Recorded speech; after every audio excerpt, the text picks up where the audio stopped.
Hi guys, welcome to my videos. So guys, today in this video I'm gonna give you some real tips about long driving tours in USA. So before I proceed further, please subscribe to the channel. So guys, recently I completed a very long trip in USA where one way I had driven more than 2000 kilometers. Yes, I crossed four states down till Arkansas and then came back. Of course, I stayed at various places in between, but ultimately I went till Arkansas and came back. So make sure you watch this video till the end because I'm going to share some very valuable tips with you. So like I had Canadian driving license. Okay, so for me driving into USA was not an issue at all. I could easily drive and there was no problem. So few things I would always say, like have some USA cash, a USA currency with you, especially if you don't have USA credit cards. You will find it hard to believe that a very few, I say a very few gas stations in USA only accept cash.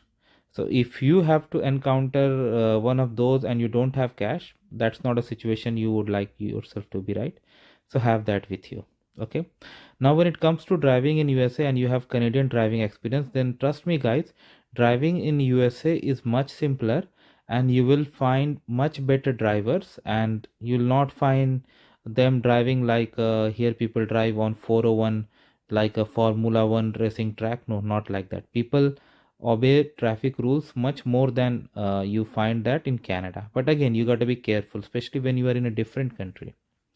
So very first thing, have some cash, because in USA, if you enter by this Niagara Falls Rainbow Bridge, there is no toll booth after it. Once you enter, you can inside. But if go inside, but if you enter through um Windsor, and if you go through Ambassador Bridge after you cross the USA border checkpoint, there you have to pay before you can enter. Okay, they accept card also, cash also, but I would prefer cash so that you can go through. Now coming to driving on driveways, one very first thing that you must be aware of, that speed limits unfortunately in USA are in miles. Okay, so I know like in your car it comes in both kilometer and miles, so just make it very clear it's in miles, not what you see in kilometers. Another thing that you can do that may save you is that if you're using maps, so in maps you have the setting to display the speed limit either in kilometer maps or miles or automatically. So I had done with kilometers, that really helped me. Then it's also I would advise you to download offline maps. Although you will have very good network connectivity in USA, but at certain places you may have poor connectivity or no connectivity. So having offline maps will really help you a lot. It helped me a lot. And I also carried one USA SIM card that helped me a lot. Now, as you have been seeing this video, many times you see that when I'm passing cars around me, I'm using the left lane, but the moment I cross the left lane, I go to the right so that I do not slow down the traffic. So this is a very good tip to follow even in Canada. So this you can follow. Okay, and you don't want to be pulled over in a different country when you are driving. So don't drive like very fast. Or respect the speed limit. Do not go beyond it. Maximum 5 miles can be tolerated, but you should not be going above that, because if you go above that and something bad happens, you have no one in the whole world except you. Now for the long driving trip, okay, you need facilities, right, like gas and all. So never wait till the last moment. Okay, like for my car the capacity is 40 liters, so the moment I see my gas has fallen around 20, I start looking for gas. What I do, near every exit they have maps, what do you call, markings, that in the next exit you have food, gas and all. You go. And one more thing guys, not all gas stations are 24 hours. Okay, so I avoided going in night, but if you are going in night, then keep this point in your mind as well, that the gas station you are going should be 24 hours. Another thing I would say, if you're going for very long trips like me, that what I was doing, I was avoiding getting out of highways while I'm in mid of a city, because in city if I go out of the highway it could be traffic especially during peak hours, and then I'll go stand in the queue for gas and then I'll come back to the highway. No, instead what I was doing, like when I'm out of the city, then I was going for gas, and then like it was much simpler for me. One thing I must say about gas station, even gas stations in USA I find much better than here in Canada. Like you get everything that you need for your travel. Like you get food, coffee, tea, boarding, snacks. Even I saw them selling clothes also, and even washrooms were much cleaner. I was really impressed with that. Again, it varies, but there are few brands of gas station in USA. Like one of them is Love. Love is like excellent brand. Then Come and Go. I like them. And there are other regular brands, and there were some standalone, I mean private or you can say individual gas stations too. So I have used all of them, but Love I would rank one.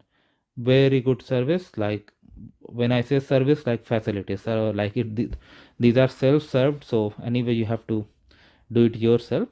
But the process is similar to Canada. Just select the grade, pay, and then do. Again, why I was telling you to carry some cash, because it happened twice with me in my long journey that at two gas stations my Canadian card was not accepted. So I had to go inside and I had to pay to the counter, and then they released the gas for me, and then I did. So this really helps.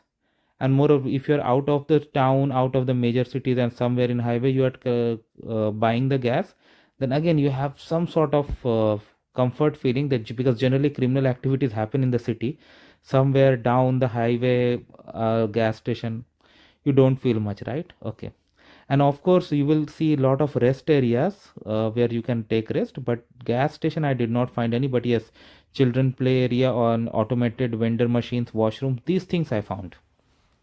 But I was not taking rest there. Instead I was taking rest at gas station because I could get food, gas, and anything else that I want. So this really helps a lot. So in summary, like have maps downloaded, have SIM card, have cash, do not break traffic rules, and follow and stay in right lane. Use left lane like now I'm using when you have to cross a vehicle. This will really help you a lot. And when it comes to taking the gas, try to do it out of the cities if you are on highway for a long time, because then you will avoid the city traffic crowd. Like right now you can see I'm out of the city and I'm not worried of any crowd. Why? Because I know there's gonna be nothing. It's very simple. In USA these facilities are really good, and even I did encounter some construction sites, but still the traffic flow was managed pretty well with minimum disruption. I really like that aspect. Follow the signals, because signals and everything, because people really follow that. Okay, and you don't want to get into any trouble in a different country, so follow the speed limit as well. Gas stations try to use out of the town. And one more thing, like guys, one very good courtesy I saw in USA is, let's say you are driving and a road is gonna merge, like a road is gonna merge for incoming traffic to the highway where you are driving, and you are in the right lane. So the incoming traffic is gonna merge in the right lane. So what people do in USA is, like if they see a car is gonna be merged on their lane, instead of waiting for that car to take proper action and proper slow down, they change their lane. Like they move from right to left lane if possible, so that the incoming car can enter easily. And when you give signals for lane change, they do allow you without any issues. This is what I have observed.